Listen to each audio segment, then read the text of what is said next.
Hello everyone. Welcome again to my new video. We spoke about in the last classes. We spoke about the simple present, simple past, and today we are going to talk about simple future tense. എന്താണ് simple future എന്നറിയാം, simple present and simple past എന്താണെന്ന് നിങ്ങൾക്ക് മനസ്സിലായി. തുടക്കത്തിൽ class കുറച്ച് പയ്യെ ആയിരിക്കും പോവുക. എന്താ വെച്ച് കഴിഞ്ഞാൽ നിങ്ങളുടെ ബേസിക്സ് ഒക്കെ ഒന്ന് സെറ്റായി വരുന്നത് വരെ. ഇപ്പോൾ സെൻറ്റൻസ് ക്രിയേഷൻ അല്ലാതെയുള്ളതും ഞാൻ പഠിപ്പിക്കുന്നതായിരിക്കും. ഇതിപ്പോൾ സ്ട്രക്ചർ എന്നുള്ള നിലയ്ക്ക് നമ്മളെങ്ങനെ സാധാരണ ഒരു വാക്കിൽ നിന്ന് എങ്ങനെ സെൻറ്റൻസുകൾ ക്രിയേറ്റ് ചെയ്യാം എന്നുള്ളതാണ് പഠിപ്പിക്കുന്നത്. അതിനുശേഷം നമ്മൾ ജനറലായിട്ട് യൂസ് ചെയ്യുന്ന പല സെൻറ്റൻസ് ക്രിയേഷൻ സ്റ്റൈലുകൾ ഇവിടെ നമ്മൾ പഠിപ്പിക്കുന്നതായിരിക്കും. അപ്പോൾ നിങ്ങൾക്ക് ഓരോ വീഡിയോസ്, നിങ്ങളത് കണക്റ്റഡ് ആയിട്ടുള്ള വീഡിയോ നിങ്ങൾക്ക് ഏതാണ് താല്പര്യം, കൂടുതൽ ഇത്തിരി വീക്കായിട്ടിരിക്കുന്ന ഏരിയാസിൽ നിങ്ങൾക്ക് കൂടുതലായിട്ട് ശ്രദ്ധ കേന്ദ്രീകരിച്ച് നിങ്ങൾക്ക് പഠിക്കാവുന്നതാണ്. എന്താ വെച്ച് കഴിഞ്ഞാൽ എത്ര പ്രാക്ടീസ് ചെയ്യുന്നോ അത്രയ്ക്കും ആ ഒരു നല്ല ഒരു പെർഫെക്ഷൻ വരും നിങ്ങളുടെ ഇംഗ്ലീഷ് കമ്മ്യൂണിക്കേഷൻ സ്കിൽസിൽ. നിങ്ങൾ എത്ര പ്രാക്ടീസ് ചെയ്യുന്നു, എത്ര വായിക്കുന്നോ, പിന്നെ സംസാരിച്ച് പ്രാക്ടീസ് ചെയ്യുന്നുവോ അത്രയും സ്കില്ല് നിങ്ങൾക്ക് കൂടും എന്ന് തന്നെയാണ് ഞാൻ എല്ലാവരോടും പറഞ്ഞുകൊണ്ടിരിക്കുന്നതും പറയാറുള്ളതും. അപ്പോൾ അതുകൊണ്ട് നിങ്ങൾ പുസ്തകം വായിക്കണം, അതേപോലെ പ്രാക്ടീസ് ചെയ്യണം. 20 വാക്കുകൾ ഡെയിലി പഠിക്കണം. അതിൻ്റെ present tense, past tense, future tense and അത് നമ്മൾ പഠിച്ചു കഴിഞ്ഞു. അതെല്ലാം ഞാൻ പറഞ്ഞ് അതിൻ്റെ present, past and past participle forms and noun ഫോമും കൂടി നിങ്ങൾ പഠിക്കണം. ഓക്കെ, അപ്പോൾ നമ്മൾ അന്നാലാണ് 4 ഫോംസിൽ നമ്മൾ ഓരോ ക്ലാസ്സുകൾ കഴിയും തോറും നിങ്ങൾക്ക് ആ 4 ശൈലിയിലുള്ള പ്രയോഗങ്ങൾ പഠിക്കാനായിട്ട് സാധിക്കും, നിങ്ങൾക്ക് മനസ്സിലാക്കാൻ സാധിക്കും. അപ്പോൾ ഇവിടെ നമ്മൾ സിമ്പിൾ പാസ്റ്റ് കഴിഞ്ഞു, സിമ്പിൾ ഫ്യൂച്ചറാണ്. സിമ്പിൾ ഫ്യൂച്ചർ എന്ന് വെച്ചാൽ വരാൻ പോകുന്ന കാര്യങ്ങൾ, സാധാരണ നമ്മൾ ചെയ്യാൻ പോകുന്ന കാര്യങ്ങൾ നമ്മൾ പറയുന്നതാണ് സിമ്പിൾ ഫ്യൂച്ചർ. സിമ്പിൾ ഫ്യൂച്ചർ കഴിഞ്ഞ് കഴിഞ്ഞാൽ നമ്മൾ ഫ്യൂച്ചർ കണ്ടിന്യൂസ്, ഫ്യൂച്ചർ പെർഫെക്റ്റ് ഞാൻ പറഞ്ഞായിരുന്നു. എല്ലാ മറ്റുള്ള ടെൻസുകളിൽ വരുന്ന മാതിരി ഫ്യൂച്ചർ ടെൻസിലുണ്ട്. പക്ഷേ നമ്മൾ ഫ്യൂച്ചർ പെർഫെക്റ്റ്, കണ്ടിന്യൂസ് ടെൻസൊക്കെ വളരെ കുറവേ ഉപയോഗിക്കാറുള്ളൂ. ഫ്യൂച്ചർ പെർഫെക്റ്റ് ടെൻസും കുറച്ച് കുറവാണ് ഉപയോഗിക്കാറുണ്ട്. അപ്പോൾ അതൊക്കെ ഞാൻ എങ്ങനെ വരും എന്നുള്ളത് ഞാൻ പിന്നീട് പറയുന്നതായിരിക്കും. ഇപ്പോൾ നമ്മൾ സിമ്പിൾ ഫ്യൂച്ചറിൽ നമ്മൾ ചെയ്യാൻ പോകുന്ന കാര്യങ്ങൾ വളരെ സിമ്പിൾ സ്റ്റൈലിൽ പറയുന്നത് തന്നെയാണ് സിമ്പിൾ ഫ്യൂച്ചർ എന്ന് പറയുന്നത്. I will go to college tomorrow. ഞാൻ നാളെ കോളേജിൽ പോകും. സിമ്പിൾ ഫ്യൂച്ചറാണ്. അപ്പോൾ നമ്മളൊന്ന്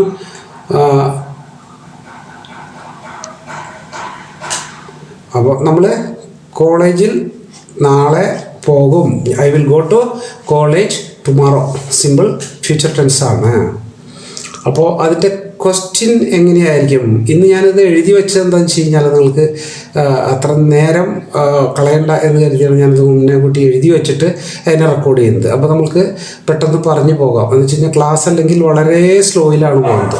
അപ്പോൾ നിങ്ങൾക്ക് അത് കവർ ചെയ്ത് വരാൻ സമയമെടുക്കുന്നു മാത്രം. പക്ഷേ കുറച്ച് കുറഞ്ഞാൽ നിങ്ങൾക്ക് വളരെ ഈസി ആയിട്ട് പഠിക്കാൻ സാധിക്കും. കുറച്ച് കൂടി കഴിഞ്ഞാൽ നിങ്ങൾക്ക് വർക്ക് ലോഡ് കൂടാനും സാധിക്കും. അപ്പോൾ നമ്മൾ I will go to college tomorrow എന്ന് പറഞ്ഞു കഴിഞ്ഞാൽ അതിൻ്റെ ക്വസ്റ്റ്യൻ എങ്ങനെയായിരിക്കും ചോദിക്കുക?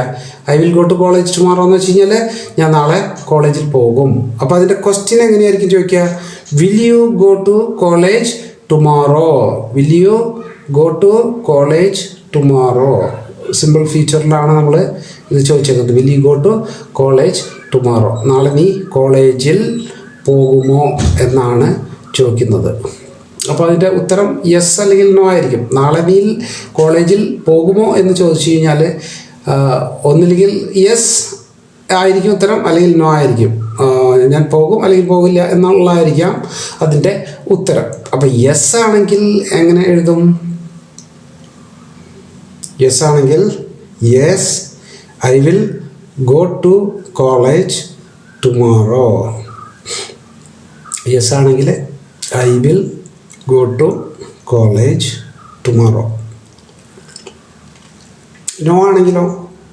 നോ ആണെങ്കിൽ നമ്മൾ പറയും ഇല്ല, ഞാൻ നാളെ കോളേജിൽ പോകുന്നില്ല.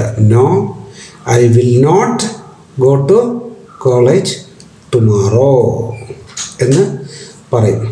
അപ്പോൾ ഇതിനു മുമ്പ് ഞാൻ ഇത് നമ്മൾ പഠിച്ചുകൊണ്ടിരിക്കണം. സാധാരണയായിട്ട് ആളുകൾ ചോദിച്ചുകൊണ്ടിരിക്കുന്നത്, അപ്പോൾ കഴിഞ്ഞ സമയത്തും ആൾക്കാർ ചോദിച്ചിരുന്നു, കഴിഞ്ഞ വീഡിയോ ഇട്ടപ്പോഴും നമ്മൾ കുറച്ച് കൺഫ്യൂഷൻ അവർക്ക് ഉണ്ട്. എന്താണ് അത് നമുക്കൊന്ന് നോക്കാം. May, might, can, could, will, would, shall, should. ചില ആൾക്കാർക്ക് സംശയമുണ്ട്, ഇത് പാസ്റ്റ് ടെൻസ് തന്നെയാണോ, ഇതെന്താണ് അതിൻ്റെ വ്യത്യാസം, നമ്മളെങ്ങനെ വ്യത്യാസം, പല ആളുകളും പല ശൈലിയിലൊക്കെ പറയാറുണ്ട്.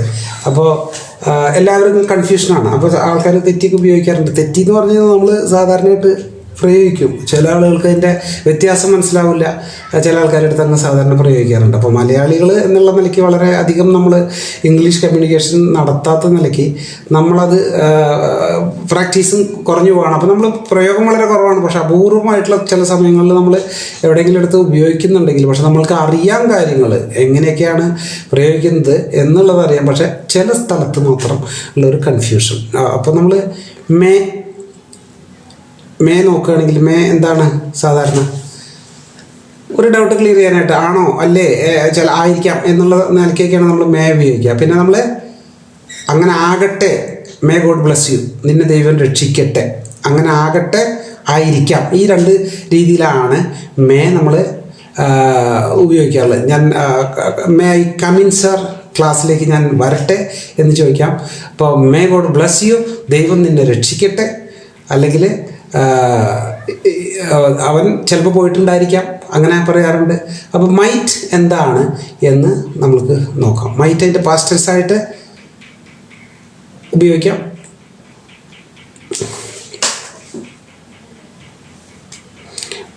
മൈറ്റ് അതിൻ്റെ പാസ്റ്റ് ടെൻസ് ആയിട്ടും he might have gone there, അവൻ പോയിട്ടുണ്ടായിരിക്കാം എന്ന് പറയാം. അതിൻ്റെ പാസ്റ്റ് ടെൻസ് ആയിട്ട് ഉപയോഗിക്കാം.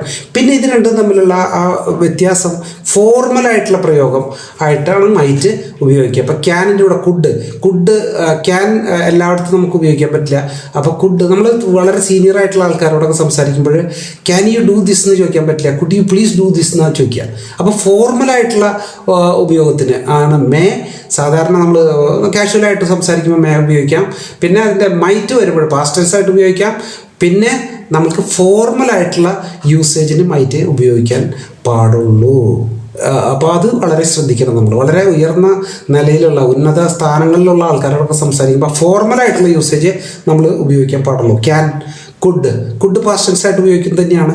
എൻ്റെ I couldn't go there yesterday എന്ന് പറഞ്ഞാൽ എനിക്ക് ഇന്നലെ പോകാൻ കഴിഞ്ഞില്ല, ക്യാൻ്റെ പാസ്റ്റ് ടെൻസ് തന്നെയായിട്ട് ഉപയോഗിക്കുന്നതാണ് കുഡും. പക്ഷേ ക്യാൻ ഉപയോഗിക്കുന്ന എല്ലാ സ്ഥലത്തും അല്ല കുഡ് നമ്മൾ ഉപയോഗിക്കുക. ഫോർമലായിട്ടുള്ള സ്ഥലങ്ങളിലാണ് could you lent me a pen, could you give me a pen എന്ന് കുറച്ച് കൂടി നമ്മൾ പ്രായത്തിൽ സ്ഥാനത്തിൽ മൂത്തതാൾ, അങ്ങനെയുള്ള ആൾക്കാരോടൊക്കെ, ഇത്തിരി ഉയർന്ന സ്ഥാനങ്ങളിലിരിക്കുന്ന ആൾക്കാരോട്, അല്ലെങ്കിൽ റെസ്പെക്റ്റ്ഫുള്ളായിട്ട് സംസാരിക്കേണ്ട ആൾക്കാരോടൊക്കെ സംസാരിക്കുമ്പോൾ നമ്മൾ കുഡ് ഒക്കെയാണ് ഉപയോഗിക്കാൻ പാടുള്ളൂ. വുഡ്, വില്ലിൻ്റെ പാസ്റ്റ് ടെൻസ് അല്ല വുഡ് എന്ന് പറയുന്നത്. Will you give me a pen എന്ന് ചോദിച്ചാൽ നീ ഒരു പേന എനിക്ക് തരുമോ. മറ്റത് would you give me a pen എന്ന് ചോദിച്ചു കഴിഞ്ഞാൽ നീ എനിക്കൊരു പേന തരാമോ. കുറച്ചൊരു വ്യത്യാസമുണ്ട് അതിൽ, അത് നിങ്ങൾ ശ്രദ്ധിക്കുകയാണെങ്കിൽ അറിയാൻ പറ്റും. പിന്നെ വുഡ് ഫോർമലായിട്ട് ഉപയോഗിക്കുന്ന ഒരു വേർഡാണ്. നേരത്തെ ഞാൻ പറഞ്ഞ മാതിരി ക്യാൻ, കുഡ് പോലെ തന്നെ വിൽ ഫോർമലായിട്ട് നമ്മൾ വുഡ് ഉപയോഗിക്കുന്നത്. എപ്പോഴും നമ്മൾ കുറച്ച് സീനിയോറിറ്റി കൂടിയ ആൾക്കാരുടെ അടുത്ത്, അല്ലെങ്കിൽ നമ്മൾ ഒഫീഷ്യൽ ഇതിലൊക്കെ സംസാരിക്കുമ്പോൾ വുഡ് ഉപയോഗിക്കും, വില്ല് ഉപയോഗിക്കില്ല. നീ ചെയ്യോ എന്ന് ചോദിക്കില്ല, നിങ്ങൾക്ക് ചെയ്യാമോ എന്നാ ചോദിക്കുള്ളൂ. ചെയ്യാൻ കഴിയുമോ, വുഡ് യു ഡു ഇറ്റ് എന്ന് പറഞ്ഞാൽ ചെയ്യാൻ കഴിയുമോ എന്നല്ല, ചെയ്യാമോ എന്നാണ് ചോദിക്കുന്നത്. അപ്പോൾ ഷാലും അങ്ങനെ തന്നെ വളരെ കൺഫ്യൂഷൻ്റെ ആൾക്കാർക്ക്. അപ്പോൾ അത് പലപ്പോഴും ചോദിക്കാറുണ്ട് ആൾക്കാർ. ഇപ്പോൾ അത് ഇടയ്ക്കിടയ്ക്ക് ആൾക്കാർ ഇങ്ങനെ ചോദിക്കുന്നത് കൊണ്ടാണ് ഞാനിന്നതൊന്ന് ക്ലാരിറ്റി തരാമെന്ന് കരുതിയത്. അപ്പോൾ മേ സാധാരണയായിട്ട് നമ്മൾ ഡൗട്ട്ഫുള്ളായിട്ടുള്ള കാര്യങ്ങളെ പറ്റി മേ ഉപയോഗിക്കും. നമുക്ക് അങ്ങനെ ഉണ്ടായിരിക്കാം, വരുമായിരിക്കാം, സംഭവിക്കുമായിരിക്കാം എന്ന് നമ്മൾ മേ. പിന്നെ സംഭവിക്കട്ടെ, ഇങ്ങനെ സംഭവിക്കട്ടെ എന്ന് പറയാറുണ്ട്. നമ്മളിപ്പോൾ ബ്ലെസ്സിങ്സ് കൊടുക്കുന്ന അവസരങ്ങളിലും മേ നമ്മൾ ഉപയോഗിക്കാറുണ്ട്. ഓക്കെ, ഇപ്പം മേ ഗോഡ് ബ്ലെസ് യു എന്നൊക്കെ പറഞ്ഞാൽ നമ്മൾ സാധാരണ ഉപയോഗിക്കുന്ന സെൻറ്റൻസുകളാണ്. ഇപ്പം നമ്മൾ ബർത്ത്ഡേക്ക് ആയാലും മറ്റുള്ള ഇതുകൾക്കൊക്കെ വിഷ് ചെയ്യുമ്പോഴെപ്പോഴും മേ ആയിട്ടാണ് മേ പറഞ്ഞിട്ടാണ് നമ്മൾ ഉപയോഗിക്കുന്നത്. സംഭവിക്കട്ടെ, അങ്ങനെ വരട്ടെ എന്ന് ഉദ്ദേശിച്ചിട്ടാണ് അത് ഉപയോഗിക്കുന്നത്. മൈറ്റ് അതിൻ്റെ പാസ്റ്റ് ടെൻസിലും നമുക്ക് ഉപയോഗിക്കാം. പിന്നെ ഫോർമൽ യൂസേജിന് മൈറ്റ് മാത്രമേ ഉപയോഗിക്കാവൂ. മേ ഉപയോഗിക്കാതിരിക്കുക, മൈറ്റ് ഉപയോഗിക്കുക. ക്യാൻ്റെ സ്ഥാനത്ത് കുഡ് ഉപയോഗിക്കുക, വില്ലിൻ്റെ സ്ഥാനത്ത് വുഡ് ഉപയോഗിക്കുക, ഫോർമലായിട്ടുള്ള യൂസേജ്. പിന്നെ അടുത്ത് വരുന്നതാണ് ഷാൽ. ഷാൽ ഞാൻ ചെയ്യാം, ഐഷ. ഇപ്പോൾ നമ്മൾ പണ്ടൊക്കെ ഇങ്ങനെ വോളിബോളും ഫുട്ബോളൊക്കെ ഐഷാൽ എന്ന് പറയാറുണ്ട് സാറിന്. ഞാൻ ചെയ്യാം എന്നാണ് ആ പറഞ്ഞതിൻ്റെ അർത്ഥം. ഓക്കെ, നീ അത് തുടണ്ട, ഞാൻ ചെയ്തോളാം എന്നുള്ള അർത്ഥത്തിലാണ് ഐഷാൽ എന്ന് പറയുന്നത്. പക്ഷേ ഷുഡ് പാസ്റ്റ് ടെൻസ് അല്ല, ഇതിൻ്റെ പാസ്റ്റ് ടെൻസ് അല്ല. ഷുഡ് ഒരു മണ്ടേറ്ററി ആയിട്ട് ചെയ്തിരിക്കണം. വേറൊരാൾ നിങ്ങളോട് പറയുകയാണ് യു ഷുഡ് ഡു ഇറ്റ് എന്ന് പറഞ്ഞാൽ നീ അത് ചെയ്യണം എന്ന മണ്ടേറ്ററി ആയിട്ടുള്ളൊരു കമാൻഡല്ല, ഒരു ഇൻസ്ട്രക്ഷൻ മാതിരിയുള്ള ഇതിൽ പറയുന്നതാണ് ഷുഡ്. അതിൻ്റെ പാസ്റ്റ് ടെൻസ് അല്ല, ഷാലിൻ്റെ പാസ്റ്റ് ടെൻസ് അല്ല ഷുഡ്. പക്ഷേ ഒരു കമാൻഡിങ് ഇൻസ്ട്രക്ഷൻ അല്ലെങ്കിൽ ഇതിലേക്കൊക്കെ വരുമ്പോഴാണ് ഷുഡ് മസ്റ്റ് ഒക്കെ ഉപയോഗിക്കുന്നത്. Okay, you must do it എന്ന് പറഞ്ഞു കഴിഞ്ഞാൽ നീ ചെയ്തിരിക്കണം, അതിന് വേറെ മാറ്റമൊന്നുമില്ല. സൂപ്പർലേറ്റീവ് ഡിഗ്രിയുമായിട്ടുള്ള യൂസേജാണ് മസ്റ്റ്. ഷുഡ് എന്ന് പറഞ്ഞാൽ കുറച്ചും കൂടി കുറഞ്ഞു ഒരു ഇൻസ്ട്രക്ഷൻ മാതിരി. All should follow this system, all should reach the college before 9 o'clock ഒരു ഇൻസ്ട്രക്ഷനാണത്. ഓക്കെ, അപ്പോൾ അതിനാണ് അങ്ങനെയുള്ള അവസരങ്ങളിലാണ് ഷുഡ് ഉപയോഗിക്കുക. അപ്പോൾ അത് നിങ്ങളുടെ കൺഫ്യൂഷൻ മാറി കാണുമെന്ന് കരുതുന്നു. ഒന്നും കൂടി ഞാൻ പറയാം. May, might, can, could, will, would, shall, should. May എപ്പോഴൊക്കെയാണ് ഉപയോഗിക്കണമെന്ന് പറഞ്ഞ് നമ്മൾ ഡൗട്ട് ഉള്ള സംഗതി, ഉറപ്പില്ലാത്ത സംഗതികൾ പറയുമ്പോഴാണ് മേ ഉപയോഗിക്കുക. പിന്നെ നമ്മൾ എങ്ങനെ നിങ്ങൾക്ക് സംഭവിക്കട്ടെ എന്നുള്ള കാര്യങ്ങളിലും നമുക്ക് ബ്ലെസ്സിങ്സ് കൊടുക്കുമ്പോഴും ഒക്കെ നമുക്ക് മേ ഉപയോഗിക്കാം. മൈറ്റ് അതിൻ്റെ പാസ്റ്റ് ടെൻസിനായിട്ട് ഉപയോഗിക്കാം. പക്ഷേ ഫോർമലായിട്ടുള്ള സ്ഥലങ്ങളിൽ മൈറ്റ് ഉപയോഗിക്കാൻ പാടുള്ളൂ. അല്ലെങ്കിൽ ആൾക്കാർ നമ്മൾക്കറിയില്ല, നമ്മളുടെ അറിവുപൂർവ്വം വന്ന് മനസ്സിലാക്കിയിട്ട് ഇതാവണമെങ്കിൽ കുഴപ്പമില്ല. അല്ലെങ്കിൽ അവർ they will feel insulted. Okay, അപ്പോൾ നമ്മൾ മര്യാദ ഇല്ലാത്ത രീതിയിൽ സംസാരിക്കുന്നതെന്ന് ഒരു കരുതുമല്ലെങ്കിൽ. അപ്പോൾ നമ്മൾ കേരളത്തിൽ മലയാളം തന്നെ സംസാരിക്കുന്നത് പല ശൈലികളുണ്ട്. ബഹുമാനത്തോടു കൂടി സംസാരിക്കുന്ന ശൈലികളുണ്ട്, ബഹുമാനം കുറച്ച് നമ്മുടെ കൂട്ടുകാരോട് സംസാരിക്കുന്ന ശൈലികളുണ്ട്, പിന്നെ ഒട്ടും ബഹുമാനം കൊടുക്കാത്ത രീതിയിൽ സംസാരിക്കുന്ന ചില സ്ഥലങ്ങളിലൊക്കെ മുതലാളി തൊഴിലാളിയോട് സംസാരിക്കുന്ന വളരെ കൾച്ചറുടെ ആൾക്കാരൊക്കെ ആണെങ്കിൽ കുറച്ച് ബഹുമാനത്തിൽ നല്ല ഈ ഒരു ഇത് കൊടുത്തിട്ടൊക്കെ സംസാരിക്കുള്ളൂ. ചില ആളുകളുണ്ട് വളരെ താത്തി സംസാരിക്കുന്ന ശൈലിയുള്ള ആൾക്കാർ. അപ്പോൾ അത് ഓരോരുത്തരുടെ സംസ്കാരത്തിൻ്റെ ഭാഗമാണ്. പക്ഷേ നമ്മൾക്ക് സംസ്കാരം മെയിൻറ്റെയിൻ ചെയ്യേണ്ട ചില സ്ഥലങ്ങളുണ്ട്. അപ്പോൾ അവിടെയൊക്കെ നമ്മൾ അത് ചെയ്തേ പറ്റുള്ളൂ. അപ്പോൾ വിൽ, വുഡ് ഇതും ഫോർമലായിട്ട് നമ്മൾ ഉപയോഗിക്കുന്നത്. ഇതിൻ്റെ പാസ്റ്റ് ടെൻസ് അല്ല വുഡ്, വില്ലിൻ്റെ പാസ്റ്റ് ടെൻസ് അല്ല, പാസ്റ്റ് ടെൻസ് ഇല്ലില്ല, വില്ലിന് പാസ്റ്റ് ടെൻസില്ല, പാസ്റ്റ് വേറെ സംഗതി. അപ്പോൾ അതുകൊണ്ട് വില്ലിൻ്റെ പാസ്റ്റ് ടെൻസ് അല്ല, അത് ഫോർമലായിട്ടുള്ള യൂസേജിന് വുഡ് ഉപയോഗിക്കുന്നത്. ഷാല്, ഷുഡ്, ഷാലിൻ്റെ പാസ്റ്റ് ടെൻസ് അല്ല ഷുഡ്. ഷുഡ് നമ്മൾ ഉപയോഗിക്കുന്നത് ഇൻസ്ട്രക്ഷൻ കൊടുക്കുന്ന, നിർബന്ധിതമായിട്ട് മണ്ടേറ്ററി ആയിട്ട് ഒരു കാര്യം ചെയ്തിരിക്കണം എന്ന് പറയുന്നിടത്താണ് ഷുഡ് ഉപയോഗിക്കുക. ഷാൽ എന്ന് പറയുന്നത് ഞാൻ ചെയ്യാം എന്നുള്ള നമ്മുടെ ആ ഒരു ഓപ്പൺനെസ് അല്ലെങ്കിൽ ചെയ്യാനുള്ള വില്ലിങ്നെസ് കാണിക്കാനായിട്ടാണ് ഷാൽ നമ്മൾ ചെയ്യുക. I shall go there, I shall do this, I shall reach there before 11 o'clock. ഞാൻ എത്തിക്കോളാം, ഞാൻ എത്താം, ഞാൻ ചെയ്യാം എന്നുള്ള അർത്ഥത്തിലാണ് ഷാൽ ഉപയോഗിക്കുന്നത്. ഷുഡ് എന്ന് പറഞ്ഞാൽ നീ എത്തണം, you should reach the before 11 എന്ന് പറഞ്ഞാൽ നിങ്ങൾക്ക് നീ 11 മണിക്ക് മുമ്പ് അവിടെ എത്തിയിരിക്കണം. ഇൻസ്ട്രക്ഷനാണത്, മണ്ടേറ്ററി ആണ്. ഓക്കെ, അത് നമുക്ക് മാറ്റങ്ങൾ വരുത്താൻ പറ്റില്ല. When it comes to must എന്ന് പറഞ്ഞു കഴിഞ്ഞാൽ വളരെ സ്ട്രിക്റ്റ് ആണ്. പിന്നെ അതിൽ അപ്പുറത്തൊന്നുമില്ല, സൂപ്പർലേറ്റീവ് ഡിഗ്രിയിലാണ് നമ്മൾ പറയുന്നത്. യു മസ്റ്റ് ഡു ദിസ് എന്ന് പറഞ്ഞാൽ അതിന് വേറൊരു കോംപ്രമൈസും ഇല്ല, അതിന് വേറെ ഓപ്ഷൻസും ഇല്ല. ഓക്കെ, അപ്പോൾ അതുകൊണ്ട് ഇങ്ങനെയുള്ള അവസരങ്ങളിലാണ് ഇതൊക്കെ നമ്മൾ ഉപയോഗിക്കുക. ഇതൊക്കെ എന്ന് പറഞ്ഞാൽ മെയിനായിട്ടുള്ള യൂസേജസ് ആണ്. അത് നമ്മൾ അറിയാതെ പോകുന്ന ചില ഇതിൽ നമ്മൾക്ക് പാളിച്ചകൾ പറ്റാറുണ്ട്. എന്ന് വെച്ചാൽ വ്യക്തത വരില്ല. അപ്പോൾ നമുക്ക് പറയണില്ല, നമ്മൾ എന്തെങ്കിലുമൊക്കെ പറയാമെന്ന് മാത്രമേ ഉള്ളൂ. പക്ഷേ കമ്മ്യൂണിക്കേഷൻ സ്കിൽ എന്ന് പറയുന്നത് പാളിച്ചകളില്ലാതെ വ്യക്തതയോടെ കാര്യങ്ങൾ അറിഞ്ഞ് സംസാരിക്കുന്നത് തന്നെയാണ് നല്ല സ്കിൽഡ് ഒരു കമ്മ്യൂണിക്കേറ്റർ ചെയ്യുക. അപ്പോൾ നിങ്ങളത് ഗ്രാജുവലി പ്രാക്ടീസ് തന്നെ ചെയ്തുകൊണ്ടിരിക്കുക. പ്രാക്ടീസ് ചെയ്തു കഴിഞ്ഞാൽ മാത്രമാണ് അതിന് പെർഫെക്ഷൻ വരുള്ളൂ. അപ്പോൾ സാധാരണ പറയാറുണ്ട്, perfection is not attainable. Perfection എന്ന് പറഞ്ഞു കഴിഞ്ഞാൽ പർട്ടിക്കുലർ ഒരു പോയിന്റ് ഇല്ല. അപ്പോൾ നിങ്ങൾ എത്ര നന്നാക്കണം അത്ര നല്ലത്. അപ്പോൾ എത്ര പാല് പഞ്ചസാര ഇടണം അത്ര മധുരം കൂടും അല്ലെങ്കിൽ അതിൻ്റെ ടേസ്റ്റ് കൂടും എന്ന് പറഞ്ഞ പോലെ നിങ്ങൾ എത്ര നിങ്ങൾ ട്രൈ കൂടുതൽ ചെയ്യുന്ന പെർഫെക്ഷൻ കൂടിക്കൊണ്ടിരിക്കും. And if you chase perfection you will end up with excellence എന്നാണ് ഫിലോസഫി പറയുന്നത്. Okay, perfection is not attainable and if you chase for perfection or if you chase perfection you will end up with excellence. Excellence എന്ന് പറയുന്നത് once you are able to excel from certain level, നമ്മൾ സാധാരണ ഒരു നിലയിൽ നിന്ന് കുറച്ചും കൂടി ഉയരങ്ങളിലേക്ക് എത്താൻ പറ്റി കഴിഞ്ഞാൽ സാധാരണ നില വിട്ട് മുകളിലേക്ക് പോകുന്ന ഒരു നിലയാണ് എക്സലൻസ് എന്ന് പറയുന്നത്. അപ്പോൾ ആ ലെവൽ വേറെ, ഇത് വേറെ. അപ്പോൾ നമ്മൾ സ്റ്റാർട്ടിങ് തുടങ്ങി ഒരു മീഡിയോക്കർ ഇൻ്റർമീഡിയറ്റ് ലെവലിലെത്തുന്ന ഹയർ ലെവലിലേക്ക് പോകുന്ന, അത് ആ ഹയർ ലെവലിലേക്ക് എത്തുന്നത് തന്നെയാണ് എക്സലൻസ്. അപ്പോൾ ഹയർ ലെവലിൽ നിങ്ങൾ കുറച്ച് നല്ല രീതിക്ക് പെർഫെക്ഷൻ വന്ന് കഴിഞ്ഞിട്ട് പെർഫെക്ഷൻ ചേസ് ചെയ്ത് നിങ്ങൾ മുന്നോട്ട് പിന്നെ പോകുമ്പോഴാണ് നിങ്ങൾ എക്സലൻസിലേക്ക് എത്തുന്നത്. അപ്പോൾ എല്ലാവരും പ്രാക്ടീസ് ചെയ്യുക, പ്രാക്ടീസ് ചെയ്ത് നിങ്ങൾ പെർഫെക്ഷനെ ചേസ് ചെയ്ത് പോയി എക്സലൻസിലേക്ക് എത്തട്ടെ. ഓക്കെ, അപ്പോൾ ഈ ഭാഗം നിങ്ങൾക്ക് ക്ലിയറായി കാണുമെന്ന് കരുതുന്നു. അപ്പോൾ നമ്മൾ അടുത്ത സംഗതിയായിട്ട് കുറച്ചും കൂടി ഇത് ഞാൻ നിങ്ങൾക്ക് പറഞ്ഞു തന്നിട്ടുള്ളതാണ്.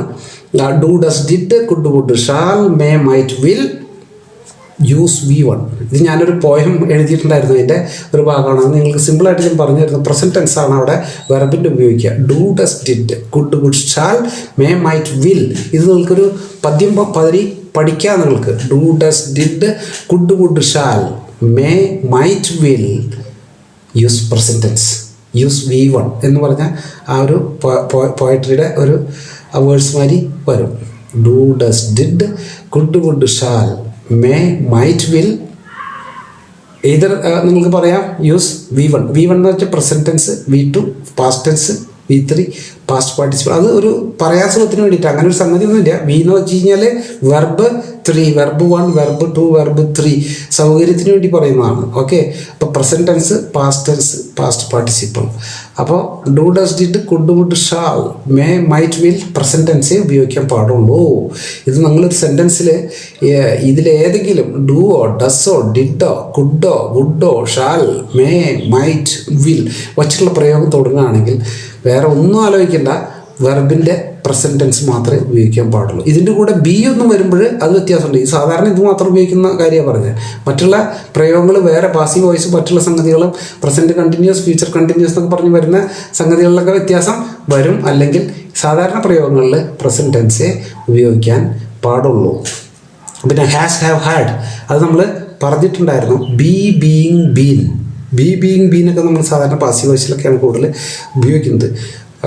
അപ്പോൾ ബി, ബീയിങ്, ബീനൊക്കെ വന്നു കഴിഞ്ഞാൽ പാസ്റ്റ് പാർട്ടിസിപ്പിളേ ഉപയോഗിക്കാൻ പാടുള്ളൂ. Has, have, had, be, being, been past participle മാത്രമേ ഉപയോഗിക്കാൻ പാടുള്ളൂ. അപ്പോൾ ഏകദേശം ഒരുമാതിരിയുള്ള സാധനങ്ങൾ ഇതിൽ കവറായിട്ടുണ്ട്. അപ്പോൾ നിങ്ങൾക്ക് എന്ത് ഫോമാണ് വെർബിൻ്റെ ഉപയോഗിക്കേണ്ടത് എന്ന് കൺഫ്യൂഷൻ വരുന്ന ആൾക്കാർക്ക് വളരെ സിമ്പിളായിട്ട് ഓർത്തിരിക്കാവുന്ന ഒരു ശൈലിയാണ് ഞാൻ ഈ പറഞ്ഞ do, does, did, could, would, shall, may, might, will, use V1 ഇങ്ങനെ പഠിച്ചാലും മതി നിങ്ങൾക്ക്.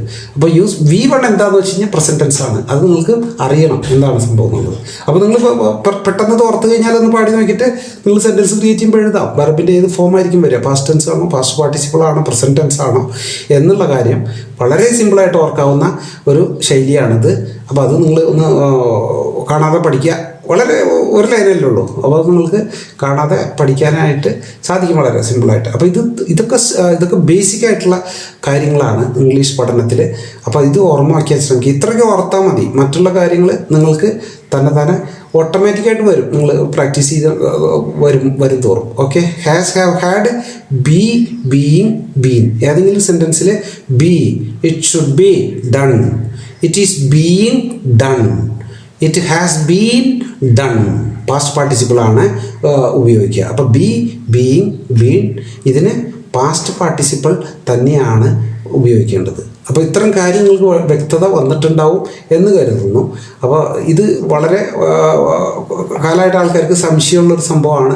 പല റിക്വസ്റ്റുകളും വരാറുണ്ടായിരുന്നു നമ്മൾക്ക്. അപ്പോൾ ഇതൊന്ന് ക്ലിയർ ചെയ്ത് തരണം എന്ന് പറഞ്ഞുകൊണ്ട് അതുകൊണ്ടാണ് ഞാൻ നമ്മളുടെ ഈ ക്ലാസ്സിൽ ഉൾപ്പെടുത്തിയത്. എല്ലാ തരത്തിലുള്ള സെൻറ്റൻസുകളും പയ്യെ നിങ്ങൾക്ക് ഇതിൽ ഇടുന്നതാണ്. ഇത് സമയത്തിൻ്റെ ഒരു കുറവുണ്ട്. റെക്കോർഡിങ്ങിന് അരമണിക്കൂർ റെക്കോർഡിങ് നിങ്ങൾക്ക് ചെയ്താൽ തന്നെ നിങ്ങൾക്ക് കാണാൻ പറ്റുമോ എന്ന് എനിക്കറിയില്ല. പക്ഷേ എഡ്യൂക്കേഷണൽ വീഡിയോസ് ചിലതൊക്കെ 1 മണിക്കൂർ, 2 മണിക്കൂർ, 3 മണിക്കൂർ, 4 മണിക്കൂർ അങ്ങനെ വലിയ വീഡിയോസ് ഇടുന്ന കോച്ചിങ് സെൻറ്റേഴ്സ് ഉണ്ട്. അപ്പോൾ അവരെന്ന് വെച്ചാൽ റെഗുലർ കോച്ചിങ് ആണ്, അവർക്ക് ഓപ്ഷൻ ഒന്നുമില്ല. അതുകൊണ്ട് അവർക്ക് അത് കണ്ടിന്യൂസ് ആയിട്ട് കണ്ടേ പറ്റുള്ളൂ. ഇപ്പം നിങ്ങൾക്ക് സമയം കിട്ടുന്ന അനുസരിച്ച് നിങ്ങൾ ഇത് ചെയ്യുക. ഒരു വീഡിയോയുടെ പകുതി ഒരു ദിവസം കാണാൻ പറ്റുള്ളൂവെങ്കിലും അടുത്ത ദിവസം അതിൻ്റെ പകുതി കാണാം.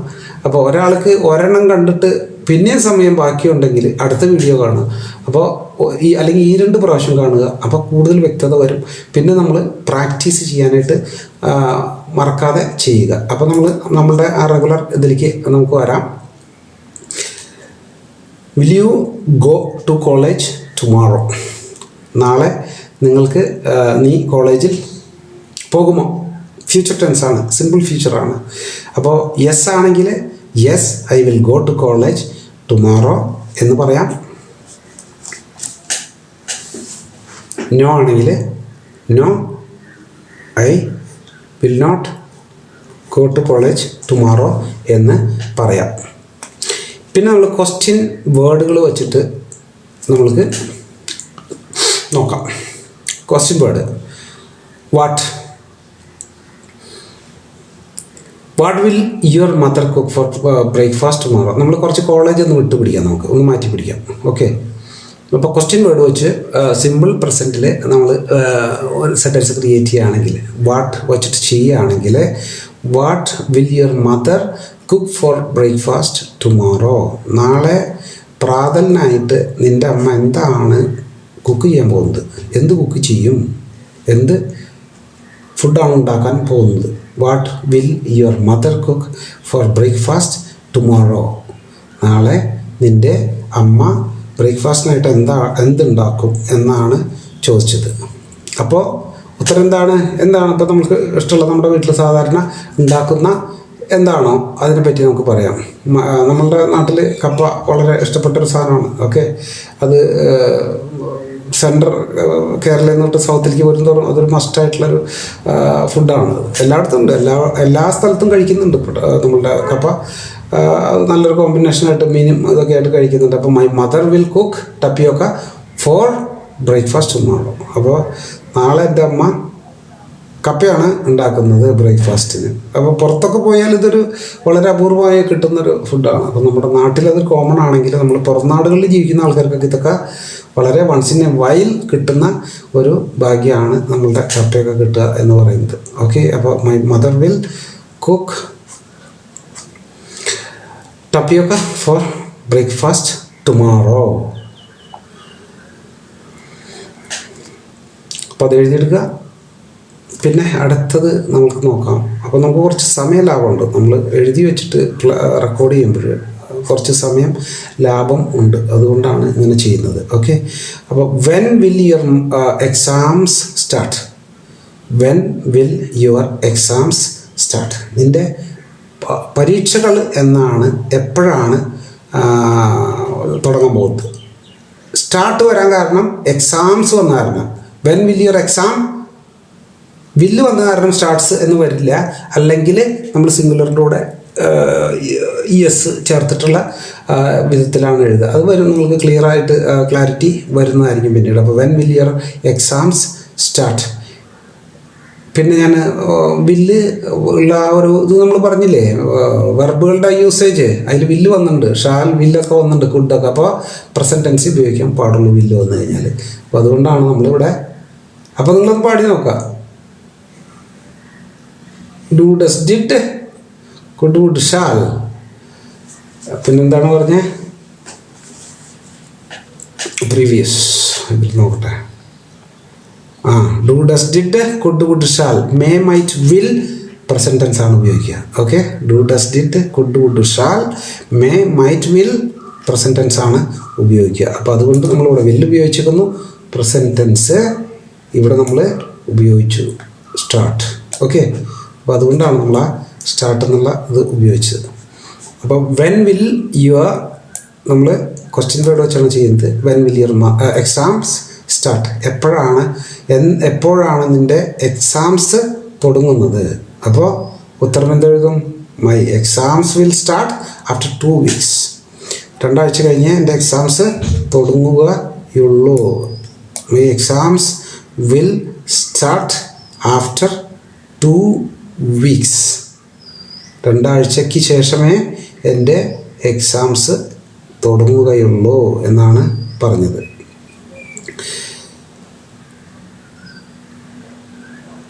അടുത്തത് നമുക്ക് നോക്കാം ക്വസ്റ്റ്യൻ വേർഡ് വെച്ചിട്ട്. വെൻ. വെൻ നമ്മൾ നേരത്തെ എഴുതി, വെൻ എഴുതിയതാണല്ലോ. എന്നാൽ ഒരു സെൻറ്റൻസ് കൂടി എഴുതാം. ഓക്കെ, അത് സ്കിപ്പായി പോയതാണ്. അപ്പോൾ അടുത്തൊരു സെൻറ്റൻസും കൂടി നമുക്ക് വെൻ വെച്ച് എഴുതി നോക്കാം. When will you build a new house? നീ എപ്പോഴാണ് ഒരു പുതിയ വീട് പണിയാൻ പോകുന്നത്? വെൻ വിൽ യു ബിൽഡ്, ഇത് ബിൽഡ് എന്താണ്? സ്റ്റാർട്ട്. നമ്മൾ നേരത്തെ പറഞ്ഞു വിൽ ഉപയോഗിക്കുമ്പോൾ വെർബിൻ്റെ പ്രസൻറ്റ് ടെൻസ് ഉപയോഗിക്കുള്ളൂ. When will you build a new house? അപ്പോൾ അതിൻ്റെ ഉത്തരം അയാൾ എന്തായിരിക്കും പറയുക? ഞാൻ എൻ്റെ അടുത്ത വർഷേ പുതിയ വീട് പണിയുകയുള്ളൂ. എങ്ങനെ പറയും? I will build a new house next year. ഞാൻ പുതിയ വീട് അടുത്ത വർഷമേ പണിയുകയുള്ളൂ. ഇവിടെ വന്നു വില്ല് ബിൽഡ്. ഓക്കെ, പ്രസൻറ്റ് ടെൻസ് നമ്മളുടെ വെർബിൻ്റെ പ്രസൻറ്റ് ടെൻസ്. അപ്പോൾ അങ്ങനെയാണ് ഗ്രാമാറ്റിക് ആ പെർഫെക്ഷൻ നമുക്ക് പിന്നീട് പയ്യെ പയ്യെ വരുന്നത്. നമ്മളിതിങ്ങനെ എഴുതി പഠിച്ച് വരുമ്പോൾ ഓട്ടോമാറ്റിക്കായിട്ട് നമ്മൾ അറിയാതെ തന്നെ നമ്മൾ ഗ്രാമർ കറക്റ്റായിട്ട് എഴുതി പോകും. അപ്പോൾ അങ്ങനെയുള്ളൊരു അവസ്ഥയിലേക്ക് വരണമെങ്കിൽ കുറച്ച് പ്രാക്ടീസ് ചെയ്യണം. നമ്മൾ മുടങ്ങാതെ പ്രാക്ടീസ് ചെയ്യാൻ ശ്രമിക്കുക. അപ്പോഴാണ് നിങ്ങൾക്ക് പെർഫെക്ഷൻ വരികയുള്ളൂ. അപ്പോൾ അടുത്ത ക്വസ്റ്റ്യൻ വേർഡ് നമുക്ക് നോക്കാം. എന്താണ്? വെയർ. ക്വസ്റ്റ്യൻ വേർഡാണ്. Where will you build the new house? നീ എവിടെയാണ് പുതിയ വീട് പണിയാൻ പോകുന്നത്? ബിൽഡ് ഇവിടെ വന്നു പ്രസൻറ്റ് ടെൻസ്, ബില്ല് വന്ന കാരണം കൊണ്ട് എൻ്റെ പ്രസൻറ്റ് ടെൻസ് വന്നു, ബില്ല് വന്നപ്പോൾ പ്രസൻറ്റ് ടെൻസ് ഉപയോഗിക്കാൻ പാടുള്ളൂ. അപ്പോൾ where will you build the new house? എവിടെയാണ് പുതിയ വീട് പണിയുവാൻ പോകുന്നത്? അപ്പോൾ ആൾ പറയുന്നത് എന്താണ് ഉത്തരം? ഞാൻ എവിടെയാണ് പണിയാൻ പോകുന്നത് എന്ന് പറഞ്ഞ് സബർബൺ ഏരിയ എന്ന് പറഞ്ഞ് I will build the new house in the suburban area. എന്താണ് സബർബൺ? വില്ലേജും അല്ല നഗരം അല്ലാത്ത ഇടയ്ക്കുള്ള ഒരു ഭാഗമുണ്ട് എന്ന് പറഞ്ഞാൽ രണ്ടിനും മധ്യത്തിലായിട്ട് സ്ഥിതി ചെയ്യുന്ന സബർബൺ ഏരിയാസ് എന്ന് പറയും. എന്ന് വെച്ചാൽ ടൗൺ ഫുള്ളി അത് അർബൺ ഏരിയ അല്ല, എന്നാൽ ഫുള്ളി വില്ലേജ് ഏരിയ അല്ല. അങ്ങനെയുള്ള സ്ഥലത്തിനെയാണ് സബർബൺ എന്ന് പറയാം. അപ്പോൾ I will build the new house in the suburban area. അടുത്ത നമ്മൾ ക്വസ്റ്റ്യൻ വേർഡ് വെച്ചിട്ട് അടുത്ത സെൻറ്റൻസിലേക്ക് നോക്കാം. whom will you give the contract to? whom ആണ് നമ്മൾ ഉപയോഗിച്ച ക്വസ്റ്റ്യൻ വേർഡ്. whom ആർക്ക് എന്നുള്ള അർത്ഥത്തിലാണ് whom എന്ന് ചോദിച്ചത്. വിൽ വന്നു, ഇവിടെ വെർബിൻ്റെ പ്രസൻറ്റ് ടെൻസ് വന്നു. whom will you give the contract to? ആർക്കാണ് നീ ഇതിൻ്റെ വീടിൻ്റെ കോൺട്രാക്റ്റ് കൊടുക്കാൻ പോകുന്നത്? ആർക്ക് കൊടുക്കും എന്നാണ് ചോദിച്ചത്. whom will you give the contract to? അപ്പോൾ ആൾ പറഞ്ഞു I will give the contract to my friend. ഞാൻ ഈ കോൺട്രാക്റ്റ് എൻ്റെ ഫ്രണ്ടിനാണ്, എൻ്റെ കൂട്ടുകാരനാണ് കൊടുക്കാൻ പോകുന്നത് എന്ന് പറഞ്ഞു.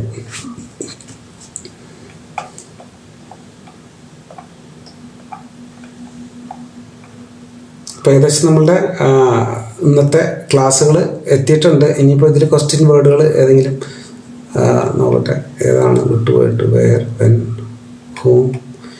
ഇപ്പം എല്ലാം വെച്ച് ചെയ്തില്ലെങ്കിൽ പോലും നമ്മൾക്ക് വിഷയത്തിൽ കുറച്ച് ക്വസ്റ്റ്യൻ ടാഗ് ഉണ്ടാക്കാൻ നോക്കാം. നമുക്ക് ക്വസ്റ്റ്യൻ ടാഗ് ഉണ്ടാക്കിയിട്ടില്ല എന്ന്. അപ്പോൾ അതുകൊണ്ട് നമുക്ക് തീരണേക്കാൾ മുമ്പ് ക്വസ്റ്റ്യൻ വേർഡ്സ്, ക്വസ്റ്റ്യൻ ടാഗ് വെച്ചിട്ട് നമ്മൾ ചെയ്യാൻ നോക്കാം.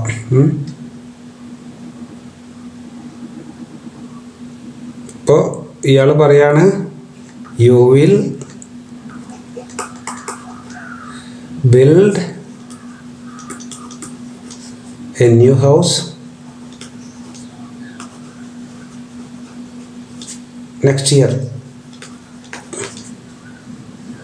നീ അടുത്ത വർഷം ഒരു പുതിയ വീട് പണിയുന്നു അല്ലേ എന്നെങ്ങനെ ചോദിക്കുക? Won't you.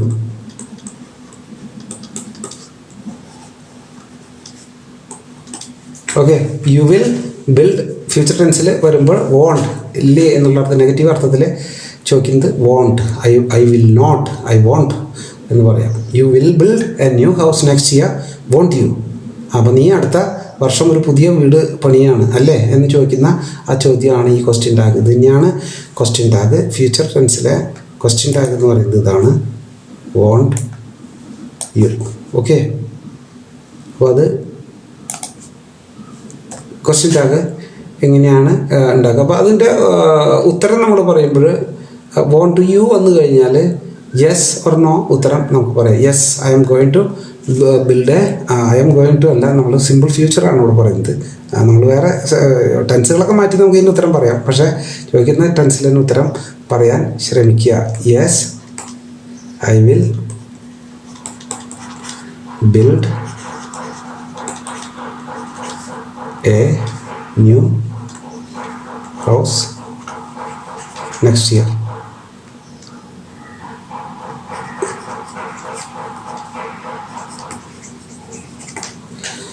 അപ്പോൾ yes, I will build a new house next year. Okay, ഇതായിരുന്നു നമ്മളുടെ സിമ്പിൾ ഫ്യൂച്ചർ ടെൻസിൻ്റെ പഠിപ്പ്. പിന്നെ ഞാൻ നേരത്തെ പറഞ്ഞ നമ്മളുടെ അത് കുറച്ച് ഇമ്പോർട്ടൻ്റ് ആണ്. ഇതെന്ന് പറഞ്ഞാൽ ഇതിൻ്റെ പാർട്ട് ഓഫ് ദ സ്റ്റഡി, മറ്റത് മെയിനായിട്ടുള്ള ബോഡിയാണ്. അപ്പോൾ ഈ പ്രയോഗങ്ങൾ നമ്മളൊന്ന് ശ്രദ്ധിച്ച് may, might, can, could, will, would, shall, should ഇതിൻ്റെ വ്യത്യാസങ്ങൾ എന്താണ്, ഈ സമയത്തൊക്കെയാണ് ഉപയോഗിക്കുന്നത്, പാസ്റ്റ് ടെൻസ് ആണോ പ്രസൻറ്റ് ടെൻസ് ആണോ എന്നെല്ലാ കാര്യങ്ങളും ഞാൻ പറഞ്ഞു തന്നു. അതൊന്ന് മനസ്സിലാക്കിയിട്ട് നിങ്ങളത് അടുത്ത ഉപയോഗങ്ങൾ വരണ സമയത്ത് അത് പെർഫെക്റ്റായിട്ട് ഉപയോഗിക്കാൻ ശ്രമിക്കുക. അതേപോലെ തന്നെ do, does, did, could, would, shall, may, might, will, present tense. Okay, use V1 എന്ന് വേണമെങ്കിൽ നിങ്ങൾക്ക് പോയട്രി സ്റ്റൈലിൽ പഠിച്ചു വയ്ക്കാം, നോട്ട് എ പ്രോബ്ലം. അത് മറന്നു പോകില്ല പിന്നെ. അപ്പോൾ നിങ്ങളൊരു പദ്യരൂപേണ അത് പഠിച്ചു വയ്ക്കുക. അപ്പോൾ നിങ്ങൾക്ക് ഒരിക്കലും മറക്കാതിരിക്കാനായിട്ട് പെട്ടെന്ന് ഓർത്ത് വയ്ക്കാൻ പറ്റും. അത് പാടി നോക്കാം. നിങ്ങൾ എന്തെങ്കിലും ഉപയോഗിക്കുന്ന സമയത്ത്, എഴുതുന്ന സമയത്ത് ഡൗട്ട് വന്നു കഴിഞ്ഞാൽ ഇതൊന്ന് പാടി നോക്കുക. പാടി കഴിഞ്ഞാൽ നിങ്ങൾക്ക് അപ്പോൾ അന്നേരം ക്ലിയർ ആവും. Has, have, had, being, been past participle ആണ് ഉപയോഗിക്കേണ്ടത്.